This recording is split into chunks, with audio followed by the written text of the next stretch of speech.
So the Father can be identified as Yahweh, as he is. The Holy Spirit is identified as Yahweh in 2 Samuel. All right, and the Son, 2 Samuel chapter 23. If you go to 2 Samuel chapter 23, verse 2 and 3, it says, the Spirit of Yahweh spoke by me. The God of Israel has spoken. Yahweh has spoken to me and spoken to his people.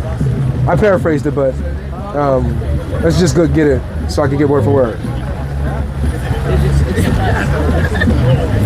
2 Samuel 23, verse 2 and 3. It says, the Spirit of Yahweh speaks by me. This is David talking.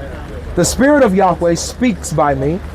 His word, the Spirit's word, is on my tongue. The God of Israel has spoken. The rock of Israel has said to me. So David identifies the Spirit as Yahweh himself, the God of Israel, the rock of Israel. So you have the Spirit who's identified as Yahweh. The Son, as we saw in Hebrews 1, is identified as Yahweh.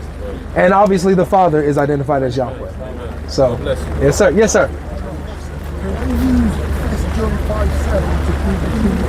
You can use 1 John 5:7 to prove the Trinity. I would say it's controversial, right? Because there's a textual variant there where it doesn't show up in the earliest manuscripts, but more so in the majority though.